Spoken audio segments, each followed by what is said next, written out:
Well, everyday parents send their kids off to school not knowing whether or not they are victims of bullying. Yeah, bullying is a growing problem, unfortunately, in our nation's schools. And recently, the U.S. Supreme Court shot down an appeal seeking to hold a Pennsylvania school district responsible for the bullying of a local high school student. And according to StopBullying.gov, 28% of U.S. students in grades 6 through 12 report being bullied.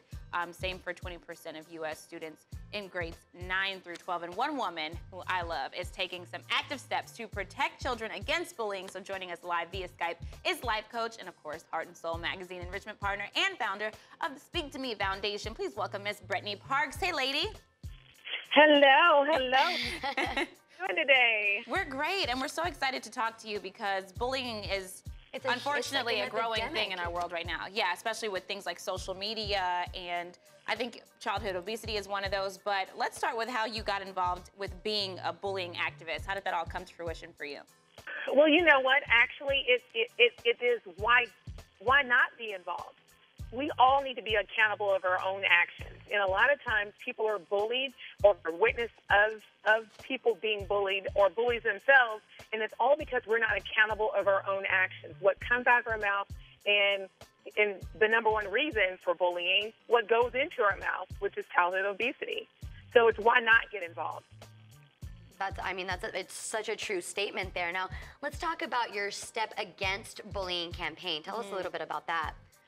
Okay, well, actually, the Steps Against Bullying campaign is actually a health and bullying campaign. Again, with childhood obesity being the number one reason children are bullied. And we're talking about 1 in 3 of our children and adolescents are overweight or obese in the United States. That is huge. That is just huge. And so, therefore, we decided to not just attack the epidemic of bullying, but what's the number one driving force? So, therefore, Steps Against Bullying is a pedometer-based program that we work with in the schools for 8 weeks. And then during those 8 weeks, we provide those kids with pedometers.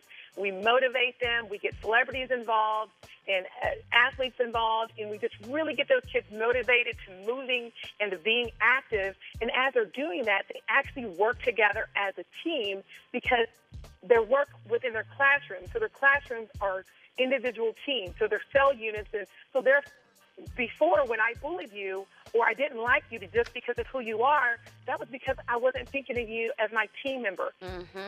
We're working toward a goal. And so these kids that we just completed a wonderful, wonderful campaign, those kids averaged a whopping 83 miles a week.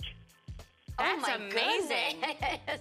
Oh, my gosh. That's more than a lot of people do. I like that you bring up that it has to deal with childhood obesity, though, because I know that's something I was actually bullied for a lot when I was younger. I was way bigger than I probably should have been for my age, but most of it starts at home, right? Children are products of their environment, so seeing parents that are inactive, obesity is a thing for adults, too, probably has to do with what's happening in schools, right? Real quick. Oh, yeah, definitely. I mean, and that our campaign likes to bring it home. What we do is we also give tips and tools for the parents to also get involved because you can be as active as you want to as a child or as adolescent, but you've got to take that home as well. So I agree completely. We're running out of time, unfortunately, Brentney. But thank you so much for being here. And if you guys want to know more, log on to speaktomeworld.org. Thanks so much, Brentney. You guys don't go anywhere. You know we got more Heart and Soul on the other side.